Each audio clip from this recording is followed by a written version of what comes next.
Fala pessoal, sejam bem-vindos a mais um episódio do Papo Offshore, onde a gente traz profissionais do mercado financeiro para fazer aquele bate-papo, contar um pouco da trajetória e inspirar muitos de vocês que estão aí do outro lado da telinha. Hoje o nosso convidado trabalha em uma das maiores referências quando a gente fala de investimentos internacionais aqui no Brasil, Caio Fansanella. Muito bem-vindo, Caio. Prazer estar aqui com você. O Caio, que é diretor da área de investimentos da Nomad. Caio, muito bem-vindo. Por favor, se apresente para o pessoal que está ouvindo aqui a gente. Muito obrigado pelo convite. É um prazer estar aqui com vocês. Muito orgulho aqui de ver o crescimento da escola. Muito bacana o que vocês estão fazendo. E é um prazer e uma honra estar participando aqui com vocês. Bom, vamos falar um pouco aqui da minha carreira, da minha história. Eu começo dizendo que ela se iniciou, por incrível que pareça, no Exército. Eu fui fazer o alistamento, né, quando tinha 18 anos, e tinham duas filas ali, a fila do serviço militar obrigatório e tinha uma fila para voluntários para o CPUR, que era o Centro de Preparação de Oficiais da Reserva. Achei interessante aquilo e falei, pô, vou me voluntariar aqui, né, vou fazer esse negócio aqui. E aí fiz o curso que ele dura 1 ano, né, e no final você se forma como um oficial. Tem a possibilidade de continuar a carreira como tenente. E aí eu falei, não, acho que tá bom, chega, já tive a experiência aqui do Exército, foi ótimo, mas vou continuar meu curso de engenharia, que é o que eu estava fazendo na época. Mas isso é importante porque na primeira entrevista de emprego que eu fui fazer para mercado financeiro, eu não sabia nada de finanças, nada de investimentos, e dei uma baita sorte porque a pessoa que estava do outro lado, o Eduardo Giuliani, que era o fundador da empresa, da Venture Partners do Brasil, era engenheiro e tinha feito CPUR também.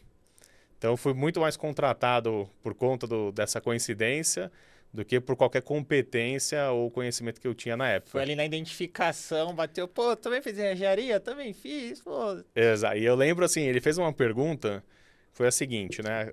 Bem clássica para mercado financeiro, para entrevistas. Ele falou assim, olha, quando você tem um item que ele é depreciável, né? Como que ele transita no DRE e no balanço? E ele passa também pelo fluxo de caixa? E aí eu virei para ele e falei assim, Eduardo, estou no 3º ano de engenharia, não tive nada de finanças, não sei nem o que é depreciação e nenhuma dessas outras palavras que você está falando aqui. E aí, como ele tinha feito engenharia, ele falou, não, é verdade, né? Acho que é um pouco mais para frente, você vai ter aula de economia, introdução a finanças e tudo mais. Então entra aí que eu te ensino tudo. E aí foi o começo da minha carreira. Foi super, né, legal, porque era um lugar pequeno e que eu acabei ficando muito próximo do Eduardo, das outras pessoas ali do time. E realmente foi a primeira bagagem ali que eu consegui absorver de mercado financeiro. Então foi muito importante. Você escolheu por conta da engenharia ter cálculo e mirou mercado financeiro ou aconteceu de ser, não tinha nada previsto para ser mercado, não era específico mercado, aconteceu ali? Nada. Era engenharia porque eu ia bem em matemática, eu tinha maior afinidade com matemática no colégio. Então falei, pô, eu vou para engenharia. Não fazia a menor ideia do que eu queria fazer profissionalmente, essa é a realidade. E quando eu fui prestar, né, para os programas de estágio, eu queria um que pagasse bem. Esse era o único critério. Eu vou te dar exemplo aqui. Eu fui fazer o programa de estágio de marketing na Claro. Porque na época pagava bem o marketing na Claro e eu queria onde pagasse bem. E naquela época os programas de estágio divulgavam folhetos em papel na faculdade, o mural, né? E aí você ficava lá olhando e alguns deles divulgavam os valores, né? E a VPB, na época, pagava por hora. Tinha lá um valor por hora de estágio. Então eu falei, pô, eu vou entrar nesse lugar aqui, vou trabalhar o máximo de horas que eu puder e vou ganhar mais dinheiro do que os outros que pagam um valor fechado e fixo. Então, o meu começo de carreira no mercado de investimentos, ele não tem nada romântico. Ele foi assim mesmo. Fui procurando lugar que pagava mais, acabei caindo na VPB, dei muita sorte, porque poderia ter ido para, né, N outros lugares e carreiras, talvez não tivesse afinidade comigo no futuro. Mas deu super certo. Então, esse comecinho foi muito bom. E como que é esse desafio de entrar num lugar, um ambiente onde você tem zero conhecimento? Porque você, pô, já na entrevista você já deixou claro, olha, não sei nem o que você tá falando aí, e mesmo assim você conseguiu ali, passou. Como que é esse desafio trazendo, por exemplo, a gente tem muitos alunos que entram aqui no programa, estudam com a gente para conseguir o primeiro emprego em banco. E aí eles têm uma história parecida na questão de muitos nunca tiveram nenhum contato com o mercado financeiro, começam a aprender aqui na escola justamente para adquirir conhecimento e conseguir essa vaga. Só que eles têm a vantagem que dentro do programa a gente já traz toda essa bagagem e já começa a trazer a realidade para quando eles forem para a entrevista, eles já têm um conhecimento bem legal. Você entrou com zero conhecimento. Eu vejo que foram muitos perrengues, talvez deve ter passado no começo. Foi muito difícil. E eu tive muita sorte, porque a VPB, como era pequeno o escritório, eu conseguia ter muita atenção dos sócios e do resto da equipe. Então, eu tive profissionais ali que realmente estavam muito dispostos a me treinar e dar material. A gente tinha um negócio super bacana, até que chamava Mini MBA, que tinha nas últimas sextas-feiras de cada mês. E era praticamente a sexta-feira inteira de treinamento e conteúdo, era baseado nos papers lá de Harvard, que era o que o Eduardo Giuliani, o fundador, tinha feito.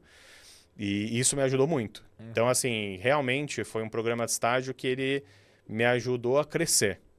Mas eu tive que correr muito atrás, né? Não foi, assim, um freelance, vamos dizer, né? Então, tudo que tinha de material ou coisa para fazer, que vários, né, estagiários que vinham de administração ou de economia tinham tido matérias na faculdade, eu não tive, né? Então, tive que fazer esse treinamento sozinho em casa. Então, teve bastante estudo ali, correr atrás e conversar com bastante gente para conseguir ir fechando esse gap. A outra coisa é que eu comecei a estagiar relativamente cedo, né? No terceiro ano de engenharia. Então, fiz o terceiro, quarto e quinto de estágio. Então, até chegar no momento de eu me formar, eu tive 3 anos ali que eu pude absorver e bastante aprendizado. Então, foi isso. E foi muito na prática, que eu acho que complementa a parte teórica, né? Então, foi basicamente esse desafio.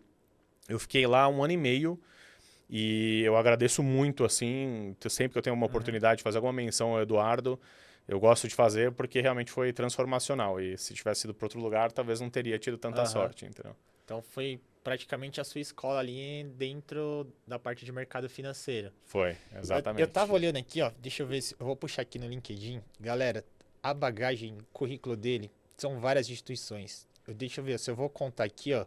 1, 2, 3, 4. Tem mais de 10 experiências aqui desde essa época. Então você ficou 1 ano aí, depois você foi para analista como MA, na MA? Na verdade, eu fui... já era um analista, eu era um estágio em M&A, né, na área de fusões e aquisições na VPB, que foi esse primeiro estágio que eu fiz. Que é basicamente aquele braço de assessoria atacado, né, para empresas. Depois, eu ainda como estagiário, eu fui para um family office.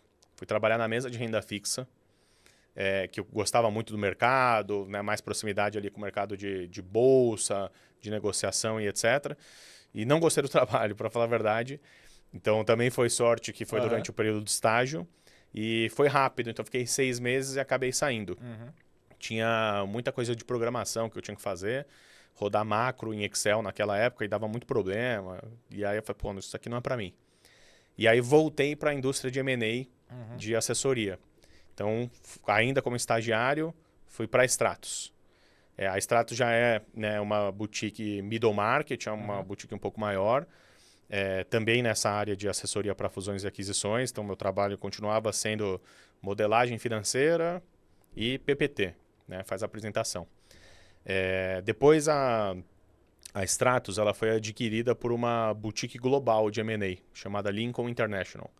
Então, hoje a Stratos se chama Lincoln International, continua até hoje, liderada pelo Luiz Reck ainda. E lá eu fui efetivado como analista.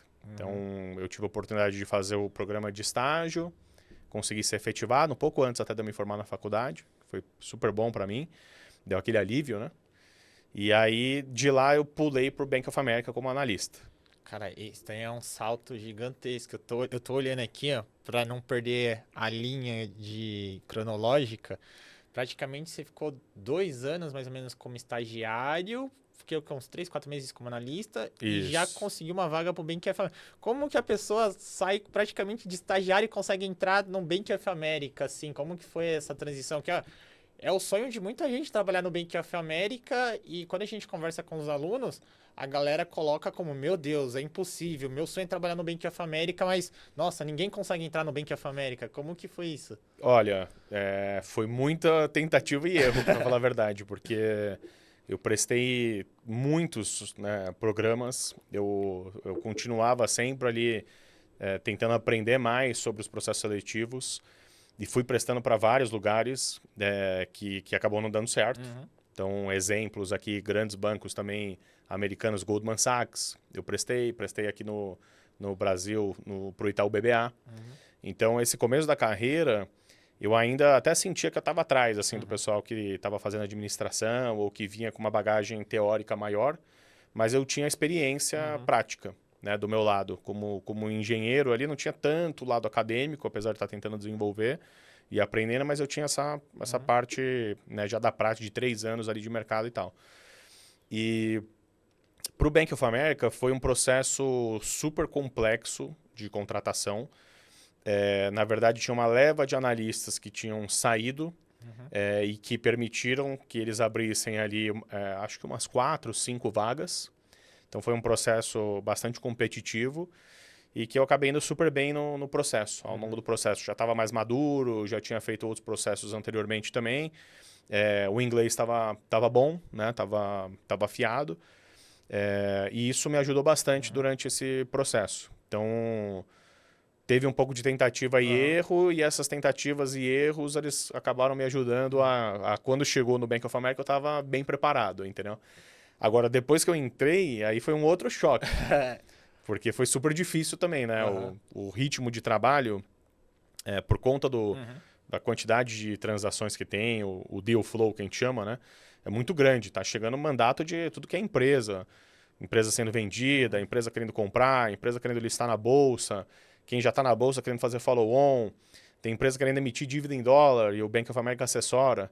Então, tem um fluxo Uhum. um fluxo transacional muito grande. E aí foi um outro desafio, assim, foi realmente um salto importante versus os lugares que eu tinha trabalhado antes, de ritmo de trabalho. Uhum. Foi muito mais intenso. E aí eu descobri o que era o tal do IB de fato, assim, que o pessoal fala, e às vezes dá aquele frio na barriga ali pô, é isso mesmo, vai ter que trabalhar tantas horas assim, e o final de semana não vai ter o final de semana e tal. Então eu acabei descobrindo isso muito na prática Uhum. no Bank of America, né? Uhum. Mas esse comecinho ali e esse processo para entrar, ele foi bastante tentativa e erro. Então se eu puder dar uma dica assim para as pessoas, primeiro, né, se preparar o máximo possível para os processos seletivos. Tem muita informação na internet. Já tinha naquela época, isso era 2012, 2013, né? Uhum. E eu me lembro de já ter vários fóruns em português, em inglês, né, falando como se preparar para processos seletivos, tá? Então, essas perguntas, por exemplo, de Uhum. finanças, sobre o mercado, tem como você chegar muito bem preparado, né? Uhum. Demanda muito da pessoa, ela, né, ter aquele trabalho de ir atrás e, né, se Uhum. interessar e tal. E o segundo foi a prática, né? Uhum. Quanto mais você vai prestando, é claro que isso gera frustração, mas aí a pessoa tem que ter resiliência, né? Então, assim, vai Uhum. lá, presta. Pô, não deu certo num lugar, vai tentar no outro, né? Não desiste Uhum. mesmo, não.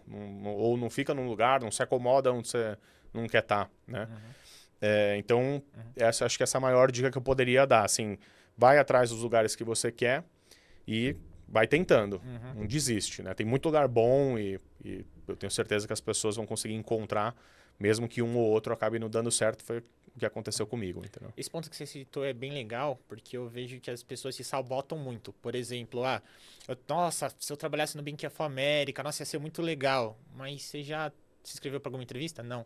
Ah, não, deve ser impossível passar no Bank of America. Aí foi o que você falou, vai lá, tenta, se inscreve, conhece. Então, eu acho que esse ponto que você citou é bem importante para trazer para os alunos de tenta primeiro, depois você fala qual que é o nível de Uhum, dificuldade. Eu vejo que a galera bota um pedestal que é quase impossível. Nossa, ninguém consegue. Tem que ser, sei lá, nascer com QI 200 mil mais, assim, e coloca como se fosse um monstro. E quando a gente conversa com pessoas que conseguiram, não que seja fácil, mas a gente vê que é muito possível, claro, se a pessoa se uhum. qualificar, se esforçar. Na sua experiência, É diferente você prestar para uma vaga, um processo seletivo, vou colocar a nomenclatura de um banco brasileiro, para um banco, americanizado, vamos pegar um Bank of America, de um Uhum. Itaú para um Bank of America, de qualquer outro banco local aqui do Brasil, para um banco tipo um GP, um Bank, ou não. Os processos seletivos tendem a ser parecidos, o nível de preparação, óbvio, tem suas peculiaridades ali, tem uns que vão cobrar alguns a mais, outros a menos, mas tem muita discrepância de uma vaga para um banco nesse nível, ou quem se prepara para um BTG, um Itaú, uma XP, é basicamente a mesma dinâmica de preparação para uma vaga dessa? Eu acho que se você considerar os players que estão, vamos dizer assim, Tier 1, né, que são os líderes, são os grandes bancos, as grandes corretoras, eu acho que não tem muita diferença no processo seletivo. Talvez o que tenha é uma, vamos dizer, densidade maior de inglês. Mas ainda assim, nos bancos brasileiros, exige que você tenha um inglês, claro, depende muito da área, né, mas estou falando aqui de investment banking. Então, exige que você tenha um nível de inglês bom. Então, você tem que estar treinado, você tem que ter realmente, né, não dá para chegar na entrevista, vamos dizer, e mentir no currículo, né? Vai ser testado, vai ter que falar, né? Eu tive entrevistas que foram inteiras em inglês. Então, eu acho que não tem grandes diferenças, talvez um pouquinho mais denso em relação ao inglês. O que eu acho que muda muito é a área, né? Dependendo da área, você tem processos que são completamente diferentes. E faz todo sentido, porque as áreas demandam, né, conhecimento e capacidade técnica completamente diferente. Então, por exemplo, investment banking tende a ter um processo seletivo que segue mais ou menos um padrão, independente da onde o banco está, se é banco brasileiro ou se é banco americano ou global. Agora, vai para o corporate banking. Talvez seja até um pouquinho mais parecido com o investment banking, não é tão longe. Eu vou para a mesa, aí a tesouraria. Então, acho que essas coisas, elas vão... Isso que vai mudando muito o processo. Então, também, eu acho que não adianta se preparar de forma muito genérica e aplicar para vagas completamente diferentes. Então, eu acho que você setar um objetivo. Por exemplo, quero trabalhar em investment banking. Quero trabalhar em um lugar grande, né, um grande banco. Eu quero trabalhar em uma boutique. Encontra ali, né, quais são os parâmetros, os segredos dos processos, se prepara muito bem, eu acho que você vai conseguir entrar. Se você só falar assim, quero trabalhar no Bank of America, aí começa a aplicar para todas as vagas que tem no Bank of America, independente da área. Os processos vão ser completamente diferentes. Então, talvez você esteja preparado para uma área e você está aplicando para uma outra completamente diferente, entendeu? Então, acho que isso também tem que ter um pouco vamos dizer, dessa malandragem de você ir para os lugares que a sua aptidão ela vai acabar te favorecendo, entendeu? Perfeito. É uma coisa que a gente gosta de trazer muito para os alunos, que às vezes a gente pega muito caso, é muito comum a pessoa, quero trabalhar na área de investimento, por exemplo. A pessoa sai tirando para vaga para tudo quanto é banco. Se inscreve, sei lá, na Nomad, na Avenue, no Itaú, na XP, no BTG. Aí tá, mas, pô, você conhece a instituição? Você foi ler a história? Você sabe qual que é a rotina? Você sabe qual que é o dia a dia? Qual que é a cultura? Ah, não. Então, vamos pelo menos entender a história do banco, o que eles prezam. É um banco que tem uma rotina mais agitada, uma rotina mais tranquila? É um banco que a carga horária ela é um pouco menor ou eles exigem que você fique um pouco mais? Qual desses dois perfis você se identifica? Você está disposto a trabalhar talvez um sábado ou um domingo? Pô, bancos digitais, fintechs, é comum às vezes a pessoa ter que ir um sábado, um feriado, porque é um modelo de startup, você é correria, você trabalha todo o tempo e consequentemente o crescimento é mais rápido. Você tem esse lado mais empreendedor ou não? Então, a gente traz muito essa visão pro aluno, porque cai nisso.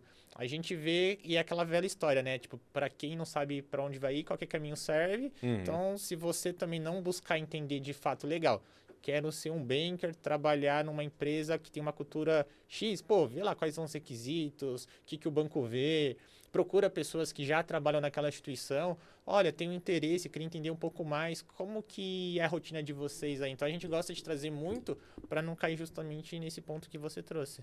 Isso é super importante.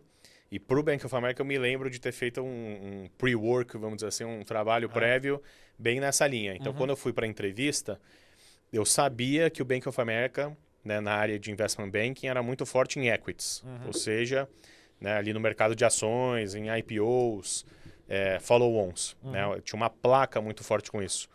Então, eu reforcei isso na entrevista. Falei, não, eu sei que vocês são muito fortes com equities, eu quero fazer parte disso daqui, eu gosto muito desse mercado, admiro muito, né, o trabalho que é feito com isso, e tinha estudado, né, previamente o que demandava, né, o que era o trabalho de equities no investment banking. Sabia que era um banco que tinha uma rotina de trabalho super puxada. Então, é importante você reforçar isso. Pô, estou super disposto a trabalhar. Sei que talvez não vou ter ali os happy hours de quinta-feira. E é isso aí, vou vir aqui no banco domingo. Então, enfim, eu acho que esses elementos, eles fazem parte totalmente do processo. E é o que vai acabar diferenciando um candidato do outro. Então, acho que isso que você falou é muito importante. Assim, faz uma diferença muito grande. Entendeu? Legal. Teve um ponto na história que acho que foi no Bank of America quando você foi participar do processo seletivo, que você falou que era muito competitivo e você teve que se destacar e mostrar que o seu currículo compensaria mais eles investir em você do que nos outros candidatos e teve essa competição de ter que se destacar entre os outros.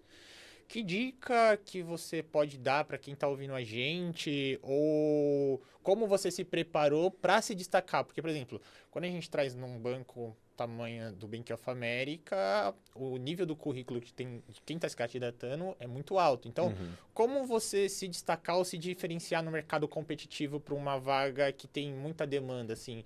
Teve aí alguma estratégia que você fez? O que você usou para se vender ali na vaga? Que tem muito essa questão que a gente gosta também de mencionar, que muitas vezes o aluno acaba perdendo uma oportunidade por não saber se vender. Como que foi essa questão? O que eu posso falar é o seguinte. Eu queria me diferenciar do pessoal que estava fazendo, né, ou que tinha feito administração ou economia. Porque, claramente, né, é um outro grupo de pessoas versus a minha formação que tinha, vamos dizer, uma bagagem técnica, teórica maior. Né, são cursos de 4, 5 anos muito densos ali em relação ao mercado financeiro. Né? Se você pegar, por exemplo, um INSPER, GV, né, o pessoal tem uma bagagem muito grande. Então, o que eu queria no meu processo era mostrar que eu tive 3 anos de experiência em mercado e que o meu conhecimento prático ele era maior. Então, exemplo, quando a gente foi falar sobre modelagem financeira, valuation, fluxo de caixa, finanças corporativas em geral, eu queria demonstrar que eu tinha esse conhecimento, porque ia ser muito normal, né? As pessoas olharem para o meu currículo de engenheiro e falar, putz, esse cara não tem tanto conhecimento quanto o pessoal que, né, estagiou e fez as faculdades de administração e de economia, por exemplo, entendeu? Então, eu quis levar muito para esse lado prático meu. De falar assim, olha, eu tive a experiência, né, trabalhei 3 anos, eu tive uma progressão de carreira, comecei num lugar menor, que era a VPB, fui para um Family Office, depois fui para a Stratos, que era uma boutique de middle market. Então, eu lembro de tentar sempre dar ênfase nessa experiência prévia que eu tive, tá? E foi aquilo que, para mim, né, foi uma estratégia baseada nos atributos que eu tinha. A outra coisa que eu fiz foi conversar com bastante gente que já estava no mercado, exatamente para entender o que era o Bank of America e o que as pessoas que estavam me entrevistando queriam ouvir, né? Então é isso, assim, a área de investment banking, o pessoal quer contratar pessoas que estão dispostas a trabalhar bastante. Então não adianta você chegar lá com uma postura relaxada, achando que, né, o trabalho vai ser fácil, ou que é aquele 9 a 5, como, né, se fala muito nos Estados Unidos, ali que você vai chegar, bater o cartão às 9 da manhã, vai sair 5 da tarde. Então, eu acho que isso me ajudou muito também, assim, eu realmente, esse foi um processo seletivo que eu senti que eu estava muito bem preparado, tanto do ponto de vista de conhecer o banco e como o processo ia rodar, quanto nessa estratégia de falar, pô, eu preciso vender aqui. E talvez o fato de ser, nesse caso, né, engenheiro, vamos dizer, meio um outsider ali, que não era, né, a maioria das pessoas que estavam aplicando para essas vagas eram pessoas de administração ou de economia. Eu não me lembro, acho que eu era o único engenheiro, se não me engano. Então talvez isso tenha jogado a meu favor também, do tipo, vamos contratar algumas pessoas aí que a gente já sabe que fazem administração, economia, já sabe, e vamos ver aí o que acontece com o engenheiro. Então, teve um pouco, talvez, de sorte ali também, entendeu? Mas eu diria assim, eu acho que é importante você se preparar conhecer muito bem o lugar que você está indo e está aplicando, demonstra que você conhece, isso é muito bem visto, né? Pô, hoje, estando do outro lado da mesa, como é bom, né, vir com um candidato que assim, sabe o que a Nomad faz, como é que é a cultura da Nomad, conversou com pessoas que trabalham na Nomad, ou trabalharam, ou são próximos, porque isso dá confiança para quem está do outro lado da mesa, que aquela pessoa não está perdida, que ela sabe exatamente o que ela vai né, encarar dali para frente. Então, acho que essa é uma super recomendação que eu daria. Assim, não, né, apesar de você estar potencialmente aplicando para vários lugares diferentes, conheça os lugares e as áreas que você está aplicando profundamente e demonstre esse conhecimento.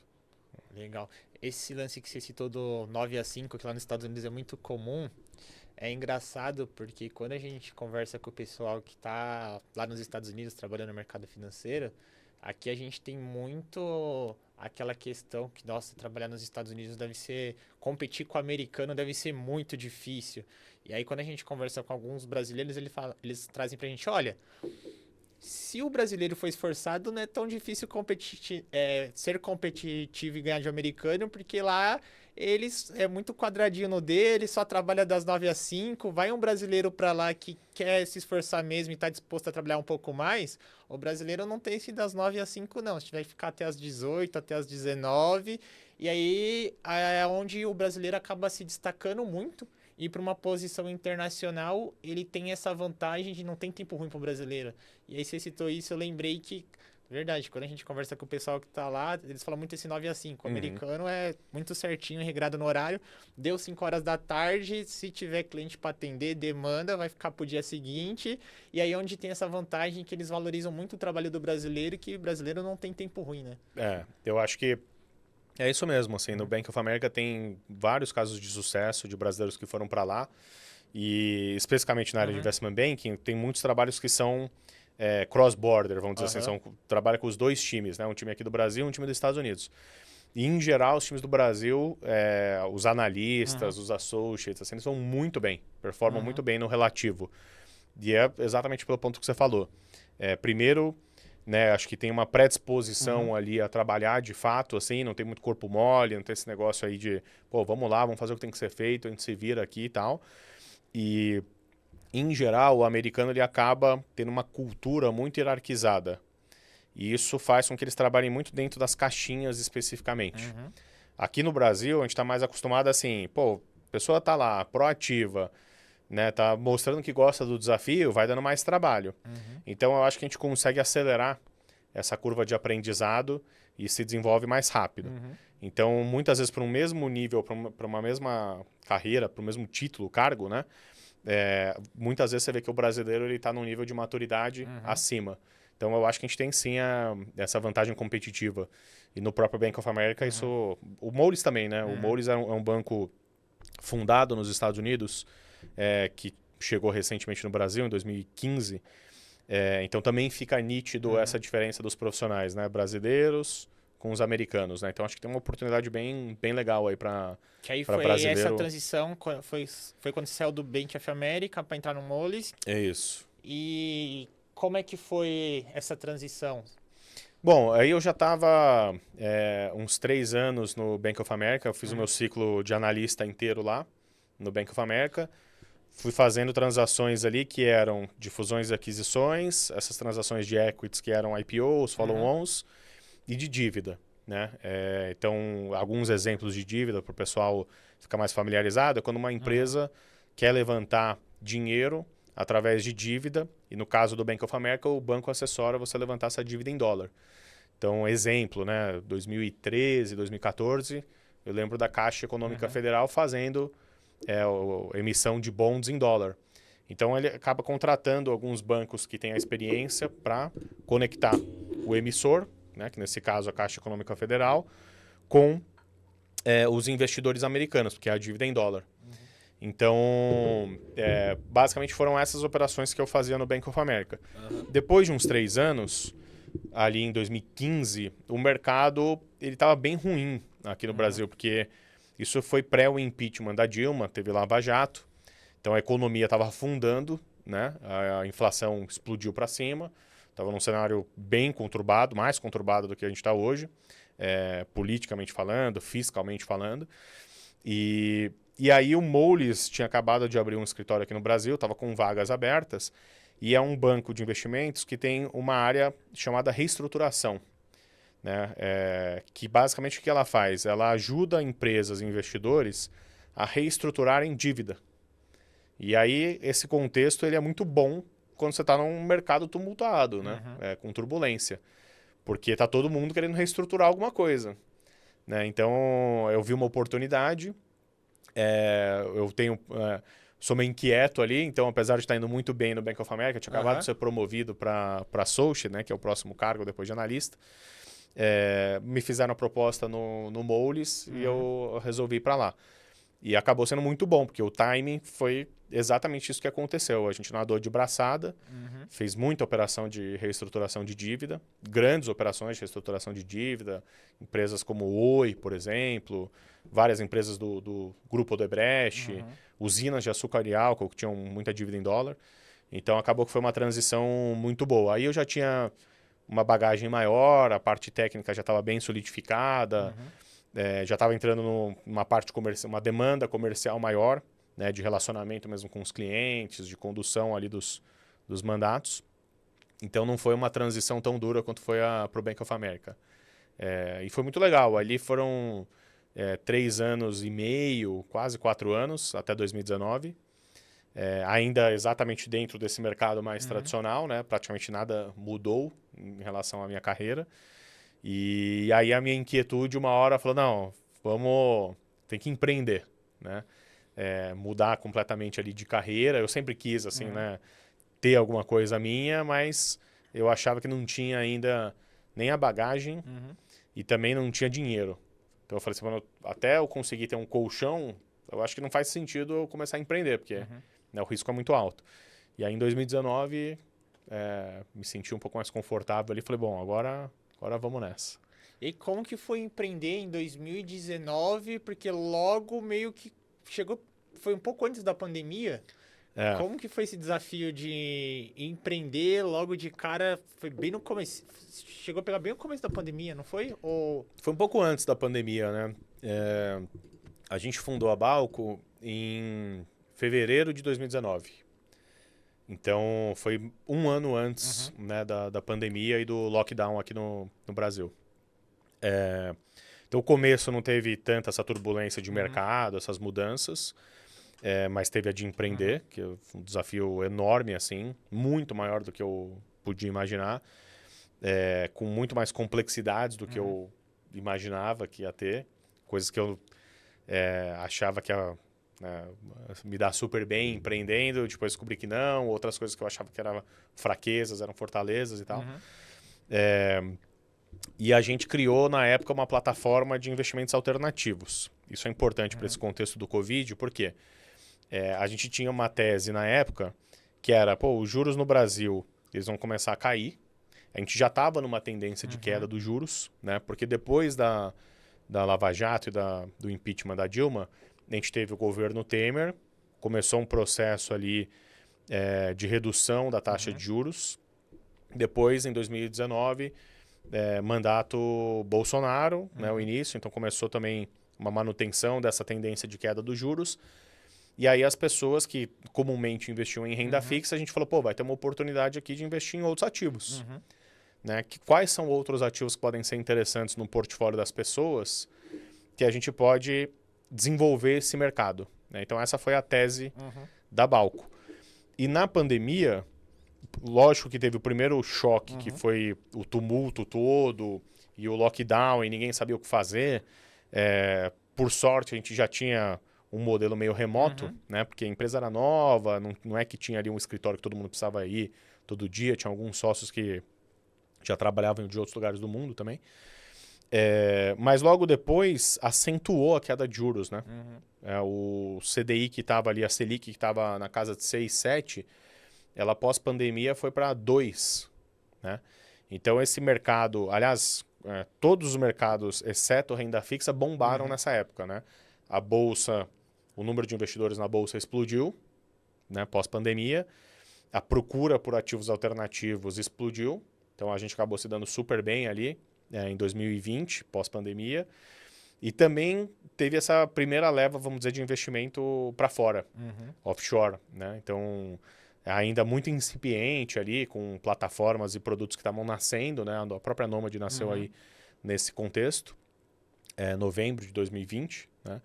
Mas isso também acabou, vamos dizer, ajudando esse fluxo de dinheiro, né? E basicamente por quê? Pessoas estavam acostumadas lá com um CDI historicamente de 2 dígitos, de repente o CDI caiu, começou a cair, 7%, 6%, então quem era rentista, pô, não está sobrando muito mais. Depois pandemia caiu para 2%, pô, agora não está sobrando nada, isso aqui não rende nada, né? Então todo mundo começou a buscar investimentos né, em outras alternativas de fato. Então a gente acabou no final do dia se beneficiou desse tumulto todo, né? Mas assim, o desafio de empreender ele foi enorme. Como eu falei, muito maior do que eu podia imaginar, muito mais complexo, mas também foi um período de muito aprendizado, assim, e um aprendizado legal porque era fora da indústria ou do mercado que eu tinha trabalhado a vida inteira, que era assessoria atacado, né? E aí eu passei a fazer distribuição, né, de produtos alternativos para pessoa física. Então mudou bem o meu job description, né? Vamos dizer assim. Então foi bacana, assim. Foram também aí 3 anos de experiência bem intensos, difíceis, dor de cabeça, mas valeu a pena. Imagina, cara, empreender, ainda mais no Brasil, não é fácil, principalmente para empreendedores de primeira viagem, que tá tendo o primeiro contato.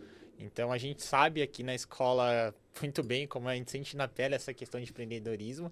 E você fez um caminho diferente, né? Geralmente a pessoa que ela tem uma bagagem, já tem um certo tempo de mercado financeiro e vai empreender, acaba indo mais pro lado da assessoria de investimento, abre um escritório, se vincula ali, abre uma corretora, vocês foram direto para uma plataforma. Vocês chegaram a cogitar outras vertentes, talvez abrir um escritório de assessoria, chegaram a estudar modelos de negócio? Sim. Ou você, quando começou a pensar, pô, eu vou querer empreender, já foi intencional a plataforma? Como que foi essa questão? Eu queria alguma coisa que fosse relacionada à tecnologia e que a gente seguisse aquela rota de venture capital, ou seja, vamos levantar dinheiro com o investidor, né, que tem esse apetite a risco, vamos fazer uma rodada, depois outra rodada, rodadas subsequentes, né? E eu queria que fosse por esse caminho. E aí eu encontrei os meus sócios, na época eles estavam terminando o MBA nos Estados Unidos, encaixou o projeto, e então foi por conta disso. Eu não queria, assim, naquela época, ir para um mercado tradicional, que seria quase uma continuidade, vamos dizer assim. Eu queria alguma coisa nova, que envolvesse tecnologia. Então, o motivo principalmente foi esse, né? Tinha uma relação com investimentos total, né? Isso para mim era uma pré-condição, porque esse é um mercado que eu amo, essa é a verdade. Mas eu queria que tivesse esse componente tecnológico e que a gente tivesse inserido nesse mercado de venture capital. Legal. E a gente começou a empresa com a primeira rodada de captação, com investidores anjo. Depois fez uma rodada subsequente, captando mais dinheiro também com investidores e fundos. Levantou dinheiro, né, dívida para um FDIC, que, né, fazia basicamente ali o financiamento da aquisição dos ativos. Então ficou uma empresa robusta dentro desse segmento mesmo ali de uma plataforma tecnológica e tal. Depois, o modelo era super complexo, tá? A verdade é que era um modelo muito difícil de encaixar. Tinha um lado da oferta, o lado da demanda, toda a complexidade tecnológica e regulatória no meio. A gestão de um FDIC, sendo que o FDIC não era o core, era só um acessório, né, da nossa estrutura. Então o modelo foi super complexo. Aí no finalzinho, quando a gente estava na época de falar, pô, acho que não vai ser esse modelo aqui, eu comecei a cogitar. Falei, pô, agora eu preciso pensar no meu próximo passo de carreira. E pensei de novo, né, nas alternativas que eu tinha. Então ali eu cogitei de fato, falei, pô, será que eu volto para o mercado aqui e abro um escritório de assessoria, de gestão de patrimônio? Tinha muita coisa que estava acontecendo nessa época, né, 2021. Época de bastante expansão do escritório de assessoria. Muita Né? expansão, foi, tipo, muito forte. Tava abrindo vários escritórios. Abrindo, investindo, comprando, o BTG entrou, Safra também. Tinha muito, né, assessor, private banker, que estava saindo das estruturas para montar, então nasceram várias casas de wealth management. Então, assim, o mercado estava realmente se movimentando muito. O que aconteceu? Nesse contexto de procurar o que fazer, aí outras coincidências e talvez ali eventos de sorte, a Balco, ela alugou, né, um pedaço do escritório da Nomad. Porque o que aconteceu? A Nomad montou um escritório e o escritório ficou pronto na pandemia. Então, o escritório ficou vazio. Então só tinha o custo, né? E aí a gente tinha algumas pessoas, investidores em comum, e falaram, pô, vocês não querem sublocar um pedacinho lá então? Vai ajudar a gente aqui, vocês Aí também dividir precisam os custos. divide o custo. E aí a gente falou, pô, beleza, então vamos sair do antigo escritório que a gente estava, que era maior e bem mais caro, e vamos para lá. E aí ficamos dentro do escritório da Nomad. Então eu acabei conhecendo várias das pessoas da Nomad por conta dessa, vamos dizer, sorte que teve, né? E aí quando eu falei, ó, pô, acho que a Balco a gente não vai mais continuar, um modelo muito complexo e etc. Aí os sócios, os fundadores da Nomad falaram, opa, peraí, então tem uma oportunidade aqui. Né? A gente está procurando alguém para liderar a área de investimentos. E era super incipiente, então tinha esse componente ainda de empreendedorismo, né? Apesar de não ser a empresa que eu fundei, mas era muito nova, e especialmente a área de investimentos era, né, extremamente pequena, né? Então eu falei, pô, acho que encaixa, né, no que eu estou buscando aqui. E aí achei muito mais interessante do que voltar ali ou fazer alguma coisa no mercado mais tradicional de assessoria. E Entendeu? foi bem quando eles estavam começando ali, essa época foi... Foi no final de 2021 que eu me juntei. Então a tinha Nomad tava o quê? um ano de app. Um ano de app. De app rodando. Cara, você pegou praticamente a Nomad começando do zero, com tudo muito tracionando ali. Você pegou praticamente toda a operação da Nomad. Até, pô, hoje a Nomad é uma das maiores referências de investimentos internacionais. Você pegou todo... Praticamente quando você chegou era tudo mato, assim, né? Quando a gente brinca. Assim. Obrigado pelo elogio aí da Nomad. Fico super feliz que a gente tá conseguindo cravar aí essa bandeira. Mas a verdade o começo, especialmente porque assim, né, 2021, que a Nomad ela lançou o app, né, no final de 20, o mercado de viagem, de turismo internacional, ele estava fechado, né, por causa da pandemia. Então, 2021 foi um ano que a Nomad investiu muito mais no desenvolvimento do produto do que, de fato, cresceu a base de clientes, né? Então, quando eu entrei, estava realmente no começo, vamos dizer, não é que tinha uma grande expansão, um grande crescimento acontecendo. Só que logo depois que eu entrei, essas restrições de viagem acabaram. Então, o nosso negócio de banking explodiu. No começo de 2022, enquanto eu tinha chegado ali para fazer investimentos, a verdade é que a área de banking, a nossa solução de conta, cartão, pessoal indo viajar, até mesmo guardando moeda ou transacionando, explodiu. Né? E o começo de 2022 ele foi essa grande explosão dessa área de banking. O que a gente fez? Focou no produto de investimento, né? Desenvolveu mais a nossa solução de investimento.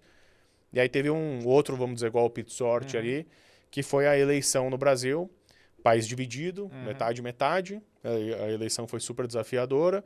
E aí teve uma metade do país que ficou preocupado com o que ia acontecer no futuro. Então começou a mandar dinheiro para fora. Então, outubro, novembro, dezembro de 22 foram meses transformacionais para a área de investimentos.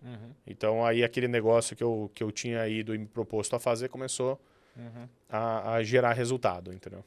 É legal essa história, porque quando você entrou na Nomad, você pegou tudo muito novo e pela sua expertise, a bagagem que você já tinha no mercado, tranquilamente você poderia ter entrado num cargo muito alto em uma instituição consolidada, numa grande instituição financeira. E escutando uma história, eu acredito que você deve ter visto alguma oportunidade mirando no longo prazo. E aí eu acabo que me identifico um pouco com o que a gente conversou quando você chegou, que aí eu falei um pouco de como eu comecei na escola. Como que foi essa questão do convite? Você conversou com o Lucas, né? Conversou com o Lucas, como que foi esse... Porque é legal você trazer essa história, e aí eu vou te perguntar, aí depois eu puxo o gancho porque eu tô perguntando isso, porque eu acredito que você viu uma oportunidade que você, pô, meio que... era dar um passo para trás de talvez, pô, tô disposto, tô vendo, pô, a Nomad tá começando, tô disposto a entrar aqui, pegar a operação do zero, porque eu vejo que isso aqui pode dar certo. Foi mais ou menos isso? Como foi essa questão? Total. Foi basicamente isso, porque primeiro eu acreditava muito no desenvolvimento dessa indústria, que é completamente nova para varejo, né? E aí posso falar da minha experiência pessoal. Como eu trabalhava no Bank of America, uma das idas para os Estados Unidos, em 2015, eu abri uma conta no Bank of America lá. Que eu queria guardar uma parte do dinheiro que eu estava juntando em dólares, né? Não existia nenhuma solução para varejo. Não tinha como investir na Bolsa Americana, ter produto de investimento. Não tinha, a minha conta, na verdade, era uma conta corrente que não tinha rendimento, tinha nada, né? Mas eu abri em 2015. Isso, na verdade, acabou até sendo um problema, porque o aplicativo do banco não funcionava muito bem no Brasil, né? Com a loja brasileira, e aí você precisava ter um telefone americano para poder receber o SMS de confirmação de transação, então as coisas não funcionavam.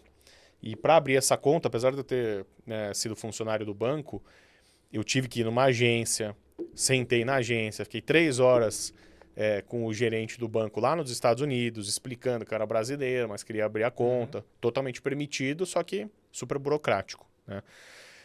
E aí, então, eu tive meio que essa experiência de falar, pô, eu quero investir meu patrimônio fora do Brasil, uma parte dele, né?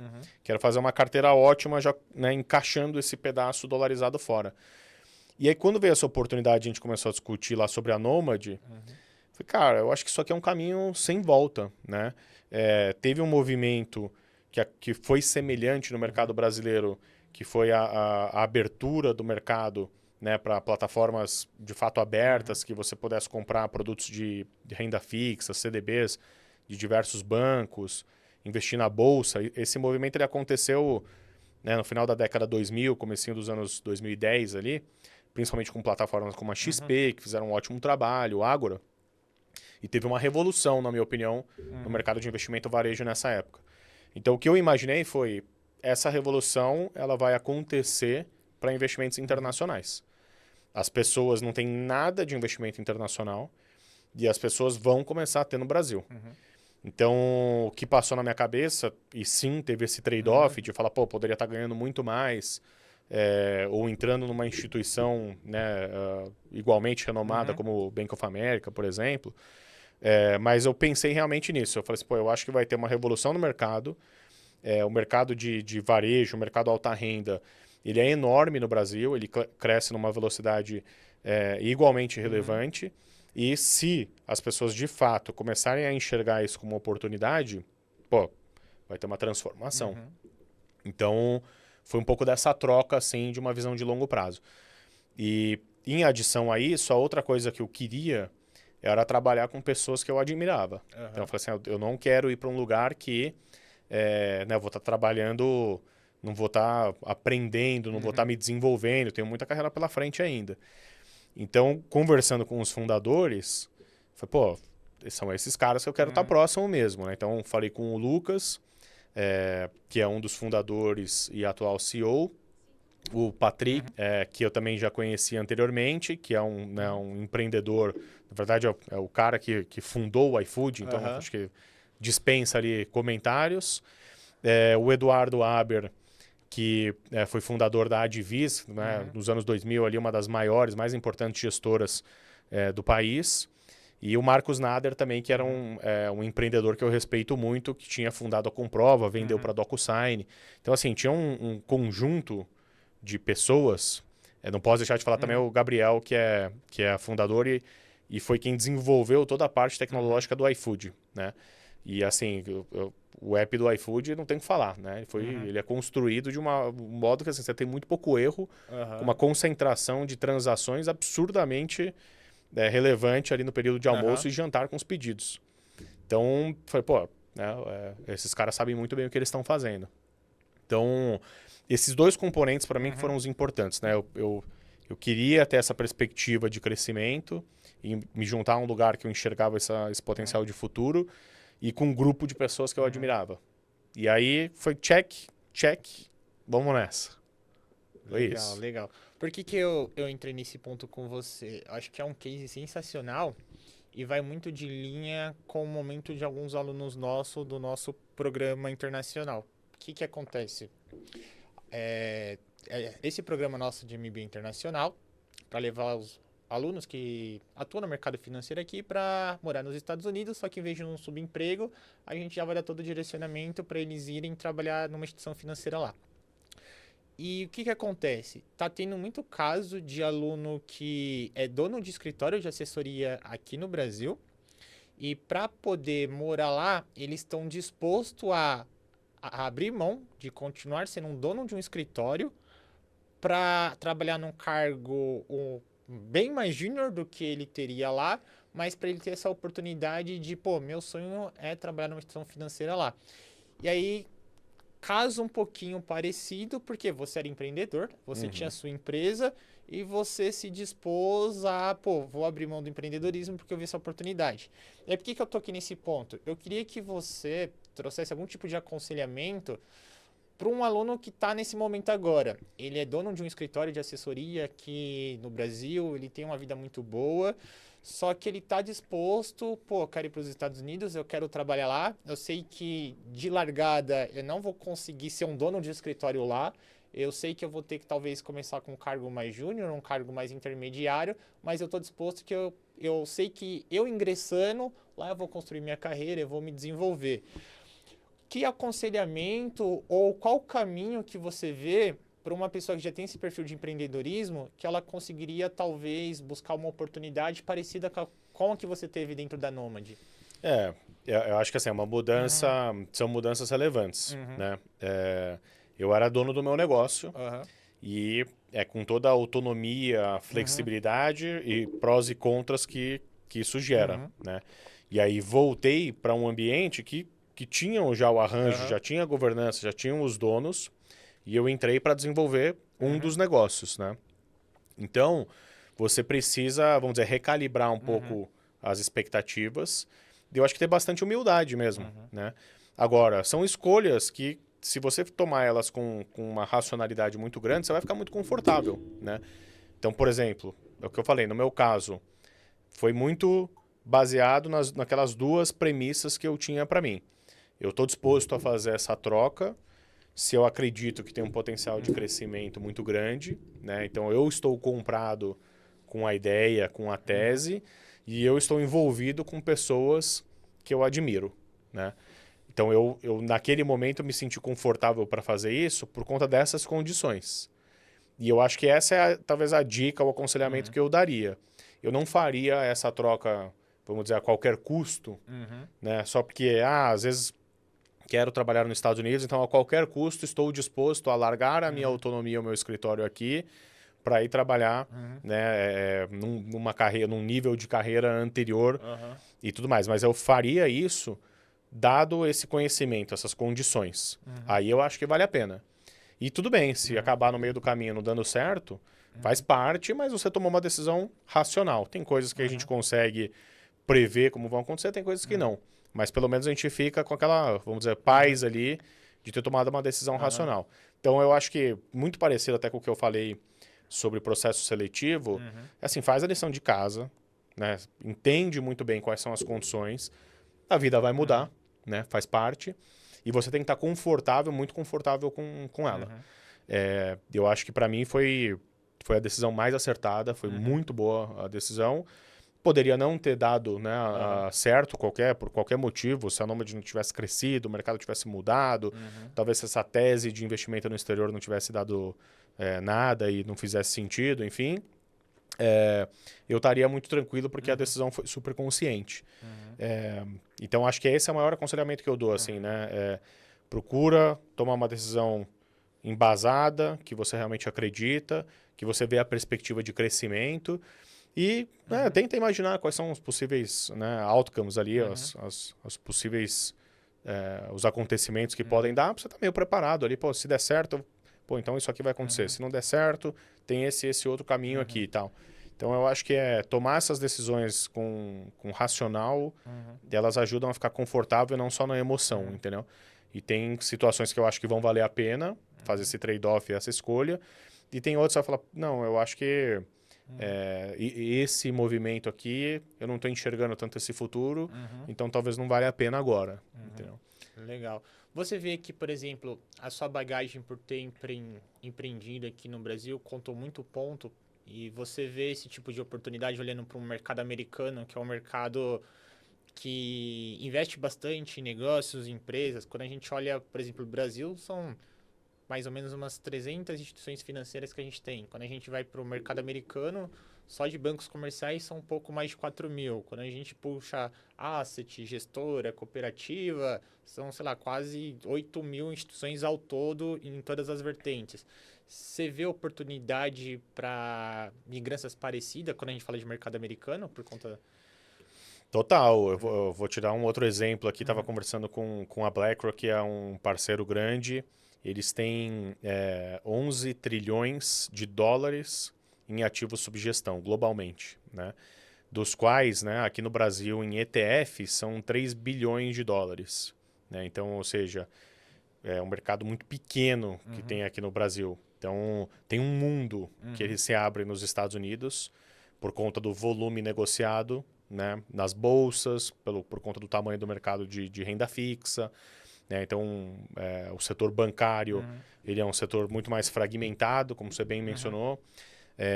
Quantidade de corretoras vai na mesma direção, são muitas corretoras, são muitos players surgindo. Então, eu acho que tem muita oportunidade, sem contar essas oportunidades de atender brasileiros também. Né? Não estou nem só falando assim... americanos desenvolvendo coisas para americanos, né? Eu acho que tem esse novo mercado que está em expansão, com uma oportunidade de você servir brasileiros que estão acessando o mercado americano em diferentes formas. Tem pessoas que estão indo morar lá, né? Tem pessoas que estão fazendo intercâmbio, se preparando para levar os filhos para estudar, pessoas que querem investir, tem gente que está comprando apartamento. Então, tem até a oportunidade de servir o mercado brasileiro, latino, como um todo. E é um mercado muito grande, em expansão, uma economia muito resiliente. Então, eu acho que tem bastante oportunidade de crescimento lá, sim.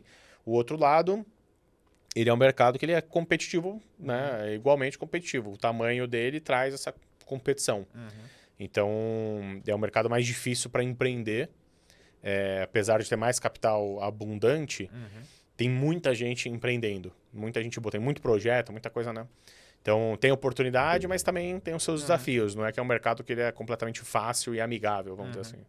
Legal, legal. E como que foi esse desafio na Nomad desde que você entrou? Você passou por 3 áreas, como que foi todo esse processo?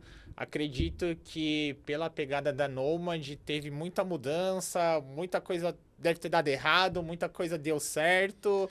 Como que foi toda essa trajetória na Nomad? Super desafio. Quando eu cheguei já existia um produto de investimentos. Então já existia uma solução plugada no aplicativo. E essa era uma solução baseada até naquelas carteiras administradas, vamos dizer assim. Né? Então, eu acho que o primeiro desafio ali foi interpretar se esse produto era o produto ideal para os nossos clientes. Né? E a época, a verdade é que a gente tinha alguns desafios internos ali com a execução, com a parte operacional, tecnológica. Então, a primeira decisão ali que a gente teve muito importante, né, um pouco depois que eu entrei, foi precisamos mudar completamente esse produto. Mudar completamente a experiência. Né? Então, era uma experiência que ela era mais travada, os clientes só podiam comprar algumas carteiras. Não, vamos abrir a prateleira e vai virar self-service. Então, os clientes vão poder entrar e eles vão poder escolher aquilo que eles querem comprar, obviamente respeitando perfil de risco e, né, apetite à volatilidade e risco. Então, a gente mudou. Primeiro, a gente fez essa primeira mudança. E isso a gente fez ao longo de 22, né? Que foi aquilo que eu comentei. Enquanto o banking estava indo e crescendo muito, por conta principalmente ali do mercado de viagem, investimento a gente teve um certo tempo ali para poder trabalhar no produto sem ter aquele crescimento desenfreado ali e tudo mais. No final do ano, final de 22, quando teve as eleições, aí a gente estava com um produto melhor. Então, o produto estava próximo ali da experiência até que a gente tem hoje. E isso permitiu que a gente tivesse um crescimento bem sustentável, sem o que a gente chama de churn ali, que é cliente que testou o produto e desistiu. Então a gente começou a olhar e falou, pô, tem um negócio legal aqui. As pessoas estão usando a experiência da Nomad, estão gostando do produto, estão voltando e colocando mais dinheiro. Então a gente falou, pô, tá no caminho certo, né? Agora, a gente olhou e falou, tá bom, queremos desenvolver mais a prateleira de produtos. Como é que a gente consegue colocar produtos de renda fixa?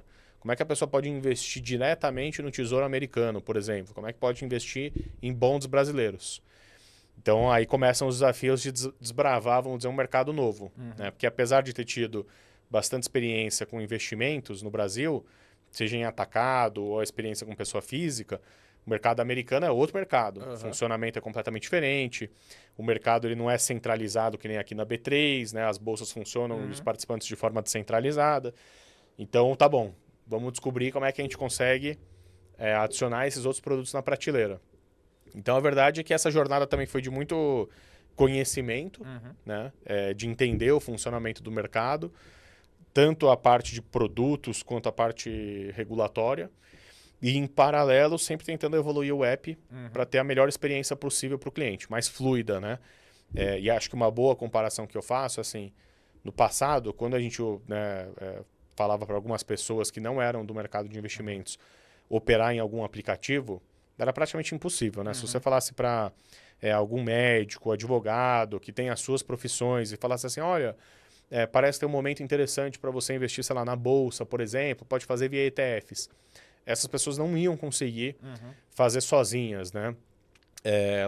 O entendimento da complexidade do mercado, order book, a parte de leilão, tudo isso que vocês ensinam aí nos cursos, para quem não é desse mercado era super complexo. Então, o desafio na experiência do usuário que a gente teve foi como que a gente leva uma experiência que seja simples o suficiente para que as pessoas tenham conforto e consigam, né, operar, montar as posições por conta própria, ou com o mínimo de auxílio, sem fazer bobagem. Né? Então, essa foi a missão em relação ao desenvolvimento do aplicativo. Daí, quando a gente olha os números que a gente tem hoje, né, e onde as pessoas estão investindo, como que essas carteiras estão performando, acho que a gente está num caminho muito legal ali. Até o perfil dos clientes que chegam, né? Falei de médico, tem muito médico na nossa base. Legal. E eu acho que as pessoas conseguiram fazer essa primeira jornada de investimento entrando, né, nos mercados muito legais. Por exemplo, né, eu falei de produtos de renda fixa, mas a verdade é que no começo as pessoas começaram a investir em renda fixa via ETFs, né? ETFs do Tesouro Americano. E eu acho que isso foi muito positivo, porque capturaram o aumento da taxa de juros nos Estados Unidos, conseguiram navegar num ambiente de juros mais alto, né, nos Estados Unidos, ou seja, gerando dividendos, né, com baixíssimo risco. Eu acho que essa é uma ótima porta de entrada, né? Comece tendo uma experiência, entende o funcionamento do mercado, gera retorno positivo, aí você vai ganhando conforto para fazer alguma coisa mais arrojada no seu portfólio. E foi exatamente isso que aconteceu ali com a boa parte da nossa base de clientes. Então, acho que estamos no caminho certo ali. Agora, o mercado ainda é novo, tem muita coisa para desenvolver. Quando a gente olha o portfólio do brasileiro, ele essencialmente ainda é composto de ativos em reais investidos em veículos aqui no Brasil. 99% do patrimônio brasileiro está aqui. E a gente acredita que tem um espaço muito grande para essa dolarização, internacionalização, né? Então está muito no começo do mercado, tem um potencial enorme ali. A gente fala de ordem de grandeza de trilhões de reais, 1 trilhão de real, 2 trilhões de reais que devem migrar de fato para esse tipo de produto ao longo dos próximos anos. Então acho que é só o comecinho mesmo, e tem muita coisa ainda para fazer. Não, legal, acho que tem muita coisa ainda para a gente evoluir nesse assunto de investimentos internacionais, questões políticas, fiscais no Brasil. Está aumentando cada vez mais essa demanda para enviar dinheiro lá para fora. Dá para ver que o brasileiro está buscando mais educação para a parte financeira, não só para controle e gestão de dívidas, mas também para investir tanto aqui no Brasil quanto lá para fora. Só puxar o finalzinho do ano passado, com o dólar a quase 6,30, o brasileiro continua enviando dinheiro lá para fora. E eu acho que a gente ainda é um mercado muito pequeno. A gente tem isso aqui perto do que a gente pode chegar. Acho que tem muita coisa aí, bem legal. E eu tenho uma curiosidade, eu estava teve um aluno que veio visitar aqui a escola essa semana, e aí eu falei que, pô, quinta eu vou gravar com o pessoal da Nomad, o Caio vai vir aqui, ele toca toda a parte de investimento lá. A primeira coisa que ele me perguntou, pô, a Nomad contrata? Tem vaga para investimento lá? Eu falei, olha, não sei, mas quinta eu vou descobrir e aí depois eu te falo. E aí eu tenho até essa curiosidade também, como que é a estrutura de investimento da Nomad, pensando para o profissional? Vocês contratam para ativo, receptivo, tem especialista de investimento? Como que é essa questão mais pro lado do profissional que quer trabalhar na Nomad? Porque tem muita gente que pergunta, tem essa curiosidade e a gente fica curioso também. Como que é essa questão pro profissional? Claro. A gente está em expansão, né? A empresa está crescendo num ritmo muito rápido. Praticamente todos os anos a gente fez uma rodada de captação com investidores. Isso vai, né, injetando recurso ali para crescimento. Então, expansão via marketing, expansão, né, nos times, base de clientes crescendo. Então, tem muita oportunidade. Tá? Hoje, a gente tem uma gama muito grande de possibilidades e de áreas. Tá? E falando não só na área de investimentos, vou comentar um pouco geral, depois eu entro mais especificamente na área de investimentos, mas desenvolveu muito, né, a parte de banking. Então, a gente tem soluções, por exemplo, de cartão de crédito no Brasil. A gente desenvolveu essa solução, lançou recentemente um cartão de crédito brasileiro, né, com um grande diferencial, especialmente nesse contexto de viagem. Né? Então, tem um time, né, de crédito e de cartão dentro da nossa estrutura. A gente tem, nessa parte de banking internacional, os times que estão trabalhando no desenvolvimento dessa solução bancária, toda transacional. Né? Movimentação de dinheiro, recebimento de pagamento, como que isso é plugado nas instituições financeiras americanas. Isso envolve tanto os times de negócios quanto os times de tecnologia. A gente tem toda a estrutura de marketing, né? O nosso foco é o público varejo, são pessoas físicas, né? Varejo alta renda. Então tem toda essa estrutura de marketing, que é uma estrutura grande, de branding, como é que a gente posiciona a marca, como é que a gente adquire novos clientes, tem toda uma parte de growth quantitativa. E aí, entrando aqui na área de investimentos, a gente tem também uma estrutura que ela é mais de negócios, visando desenvolver o nosso arranjo mesmo, tá? E o que é esse arranjo, né? A gente tem hoje uma licença de Investment Advisor nos Estados Unidos, que é uma RIA, que a gente chama, né? Registered Investment Advisor. Estamos evoluindo, desenvolvendo uma corretora nos Estados Unidos. E aqui no Brasil a gente também tem entidades reguladas. Então tem um time que ajuda a desenvolver, a estruturar de fato, né, essas entidades e esse arranjo.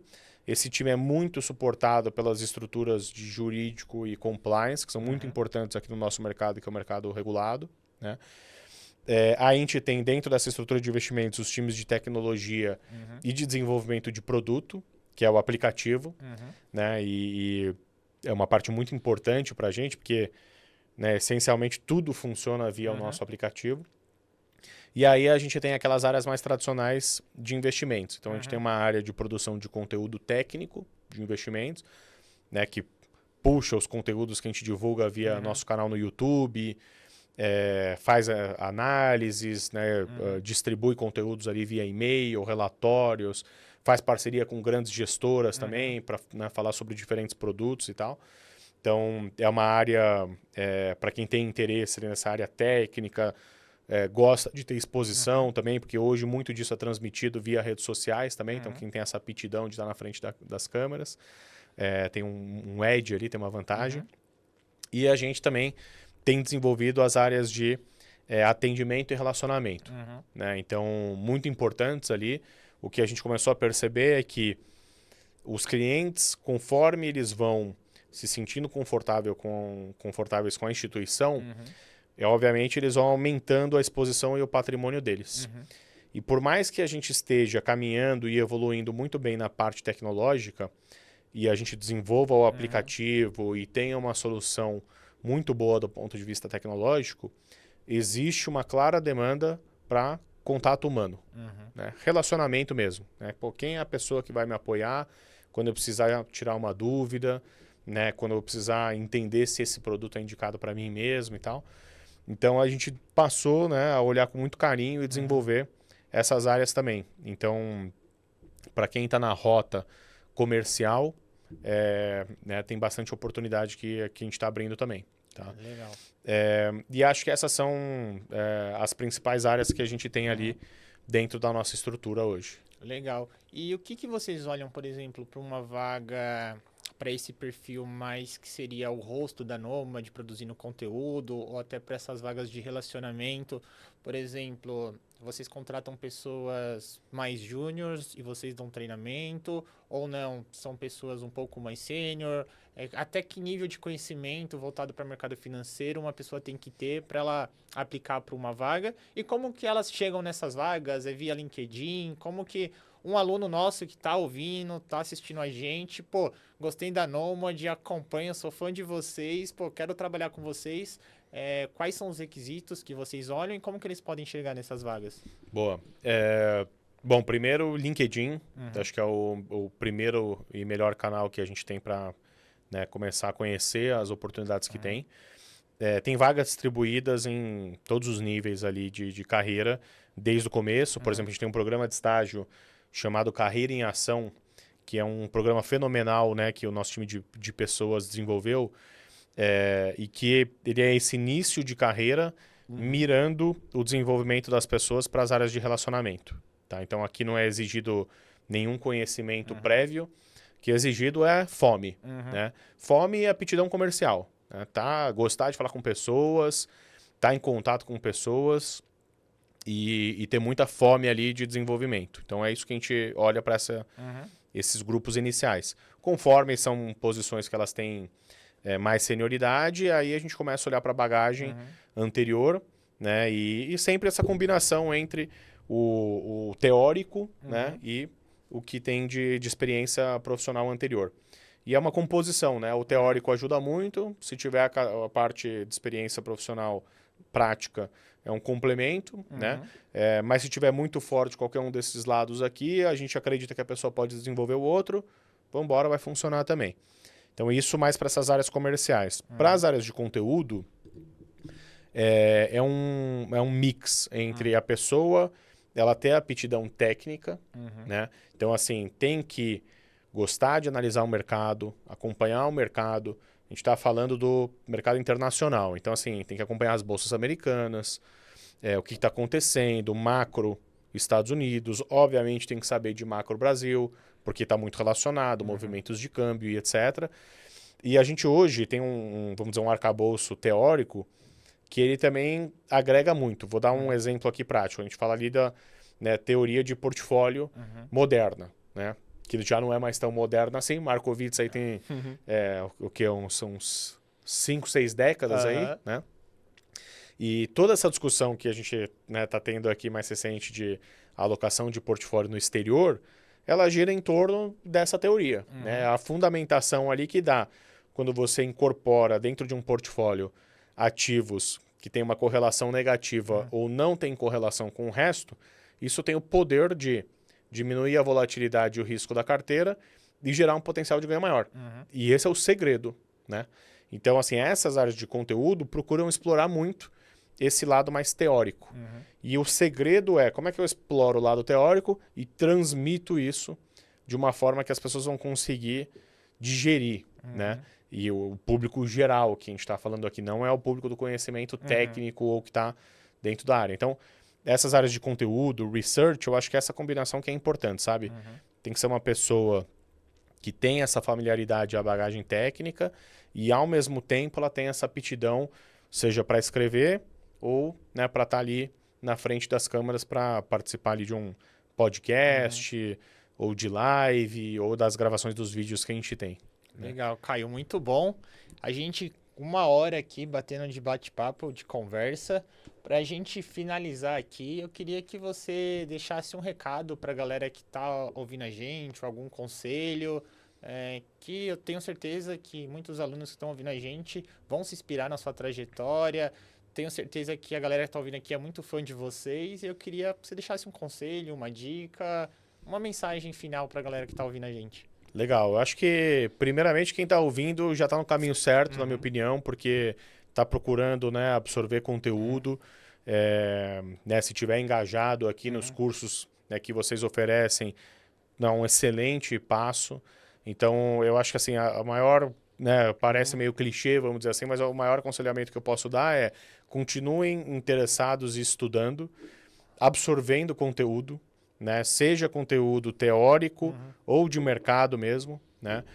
A pessoa que está no mercado financeiro, ela precisa ter essa vontade de aprender mais, ler muito, né? Ler sobre notícias, ler a parte técnica, enfim, é uma infinidade de assuntos. O mercado é muito complexo. E aí, quando a gente fala de Estados Unidos e Brasil, mais complexo ainda. A gente está falando de duas jurisdições que operam de formas completamente diferentes. Então, imagina, né, eu estou aprendendo, para mim é tudo novo, basicamente, o que a gente está desenvolvendo de mercado americano, de estruturas e etc. Então, o meu maior conselho é assim, continuem com isso, né? Quem já está ouvindo aqui, acho que já está num caminho certo, mas não se acomode, sabe? Não acha que você chegou lá porque você pegou, de repente, uma carreira legal ou está numa posição bacana e está confortável, sabe? Acho que tem que estar sempre curioso, querendo sair dessa zona de conforto, buscando crescer, se desenvolver. Então, acho que essa é a maior dica que eu posso dar, sim. E quando a gente vê esses profissionais dentro de casa, isso acende pra gente aquela vontade também de, pô, vamos dar mais coisa para ele. Vamos dar uma promoção, vamos aumentar o salário, não podemos perder essa pessoa, entendeu? Então, eu acho que isso é muito legal, assim, no desenvolvimento das pessoas, é isso que eu sugeriria, assim, né? Tem essa fome de crescer, de aprendizado, né? Seja ele proativo, você indo atrás e estudando, ou buscando quem pode te dar essa bagagem, esse suporte, como é, por exemplo, o trabalho que vocês fazem muito bem aqui. Legal, Caio. Pô, muito obrigado. Quero agradecer pela presença, pelo seu tempo. Sei que sua agenda é muito corrida. Agradecer também todo o time da Nomad por ter liberado você para estar aqui com a gente. A gente acompanha muito vocês de perto. A Paula esteve aqui com a gente também. Então, pô, a gente agradece muito por vocês terem essa disponibilidade de estar participando aqui com a gente. E então, quero agradecer mais uma vez. Muito obrigado por estar participando. Espero que você tenha gostado do bate-papo. Muito bom. Estamos de casa aberta para você e todo o time da Nomad. Conta com a gente, com o que vocês precisarem, qualquer suporte ou ajuda para a parte de qualificação do time de vocês ou que a gente puder ajudar, conta com a gente aqui também. Maravilha. Eu fiquei super feliz com o convite. Também me coloco à disposição e todo o resto da equipe da Nomad para estar aqui junto com vocês, seja gravando aí algum outro conteúdo, esse tipo de conteúdo, a parte acadêmica, assim, no que a gente puder ajudar, vocês, os alunos, né, contem com a gente, que eu acho que vocês estão fazendo um trabalho sensacional e uma honra estar participando aqui com vocês. Então, obrigado pelo convite e um forte abraço aí para todo mundo que acompanhou aqui o episódio. Legal, Caio, muito obrigado.